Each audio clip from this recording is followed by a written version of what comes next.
प्रस्तुत व्यंग आप सुन रहे हैं हरिशंकर परसाई द्वारा लिखा पहला सफ़ेद बाल।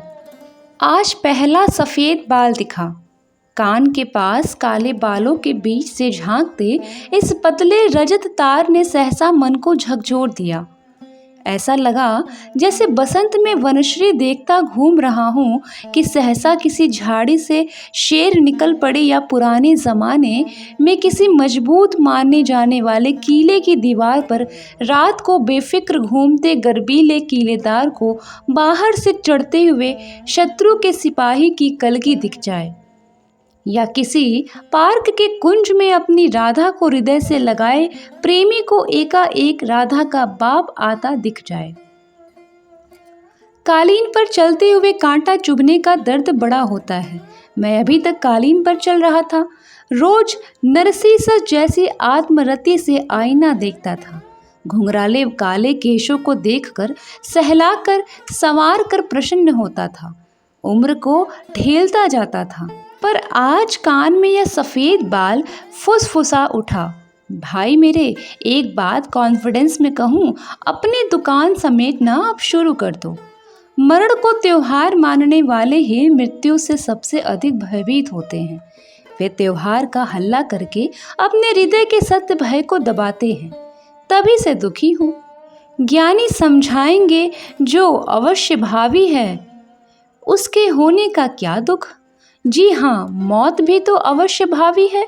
तो क्या जिंदगी भर मरघट में अपनी चिता रचते रहें और ज्ञानी से कहीं हर दुख जीता गया? क्या वे कम ज्ञानी थे जो मरणासन लक्ष्मण का सिर गोद में लेकर विलाप कर रहे थे? मेरो सब पुरुषार्थ धाको स्थित प्रज्ञ दर्शन अर्जुन को समझाने वाले की आंख उद्धव से गोकुल की व्यथा कथा सुनकर डबडबा आई थी। मरण को त्योहार मानने वाले ही मृत्यु से सबसे अधिक भयभीत होते हैं। वे त्योहार का हल्ला करके अपने हृदय के सत्य भय को दबाते हैं। मैं वास्तव में दुखी हूँ। सिर पर सफ़ेद कफन बुना जा रहा है। आज पहला तार डाला गया है। उम्र बुनती जाएगी इसे और यह यौवन की लाश को ढक लेगा। दुख नहीं होगा मुझे। दुख उन्हें नहीं होगा जो बूढ़े ही जन्मे हैं। मुझे गुस्सा है इस आईने पर। वैसे तो यह बड़ा दयालु है। विकृति को सुधार कर चेहरा सुडौल बनाकर बताता है। आज एकाएक यह कैसे क्रूर हो गया? क्या इस बाल को छिपा नहीं सकता था? इसे धिकाए बिना क्या उसकी ईमानदारी पर बड़ा कलंक लग जाता? उर्दू कवियों ने ऐसे संवेदनशील आईनों का जिक्र किया है जो माशूक के चेहरे में अपनी ही तस्वीर देखने लगते हैं, जो उस मुख के सामने आते ही गज खाकर गिर पड़ते हैं, जो उसे पूरी तरह प्रतिबिंबित न कर सकने के कारण चटक जाते हैं। सौंदर्य का सामना करना कोई खेल नहीं है। मूसा बेहोश हो गया था। ऐसे भले आईने होते हैं उर्दू कवियों के, और यह एक हिंदी लेखक का आईना है। मगर आईने का क्या दोष? बाल तो अपना सफ़ेद हुआ है, सिर पर धारण किया, शरीर का रस पिलाकर पाला, हजारों शीशियां तेल की उड़ेल दी और ये धोखा दे गए। सन्यासी शायद इसीलिए इनसे छुट्टी पा लेता है कि उस विरागी का साहस भी इनके सामने लड़खड़ा जाता है। आज आत्मविश्वास उठा जाता है। साहस छूट रहा है। किले में आज पहली सुरंग लगी है। दुश्मन को आते अब क्या देर लगेगी? क्या करूं? इसे उखाड़ फेंकूं? लेकिन सुना है यदि एक सफ़ेद बाल को उखाड़ दो तो वहाँ एक गुच्छा सफ़ेद हो जाता है। रावण जैसा वरदानी होता कमबख्त। मेरे चाचा ने एक नौकर सफ़ेद बाल उखाड़ने के लिए ही रखा है, पर थोड़े ही समय में उनके सिर पर कांस फूल उठा था। एक तेल बड़ा मनराखन हो गया है। कहते हैं उससे बाल काले हो जाते हैं। उस तेल को लगाऊं, पर उससे भी शत्रु मरेगा नहीं, उसकी वर्दी बदल जाएगी। कुछ लोग खिजाब लगाते हैं, वे बड़े दयनीय होते हैं। बुढ़ापे से हार मानकर यौवन का ढोंग रचते हैं। मेरे एक परिचित खिजाब लगाते थे। शनिवार को वे बूढ़े लगते थे और सोमवार को जवान। इतवार उनका रंगने का दिन था। न जाने वे ढलती उम्र में काले बाल किसे दिखाते थे? शायद तीसरे विवाह की पत्नी को। पर वह उन्हें बाल रंगते देखती तो होगी ही। और क्या स्त्री को केवल काले बाल दिखाने से यौवन का भ्रम उत्पन्न किया जा सकता है? नहीं, यह सब नहीं होगा। शत्रु को सिर पर बिठाए रखना पड़ेगा। जानता हूँ धीरे धीरे सब वफादार बालों को अपनी ओर मिला लेगा। याद आती है मेरे समानधर्मी कवि केशव दास की, जिसे चंद्रवदन मृगलोचनी ने बाबा कह दिया तो वह बालों पर बरस पड़ा था। हे मेरे पूर्वज दुखी रसिक कवि, तेरे मन की ऐंठन मैं अब बखूबी समझ सकता हूँ। मैं चला आ रहा हूँ तेरे पीछे। मुझे बाबा तो नहीं पर दादा कहने लगी है। बस थोड़ा ही फासला है। मन बहुत विचलित है। आत्मरति के अतिरेक का फल नरसीसस ने भोगा था, मुझे भी भोगना पड़ेगा। मुझे एक अन्य कारण से डर है। मैंने देखा है सफेद बाल के आते ही आदमी हिसाब लगाने लगता है कि अब तक क्या क्या पाया, आगे क्या करना है और भविष्य के लिए क्या संचय किया। हिसाब लगाना अच्छा नहीं होता। इससे जिंदगी में बड़ी वृत्ति आती है और जिससे कुछ मिलता है और जिस दिशा से कुछ मिलता है आदमी उसी दिशा में सजदा करता है। बड़े बड़े हीरो धराशायी होते हैं, बड़ी बड़ी देव प्रतिमाएं खंडित होती हैं।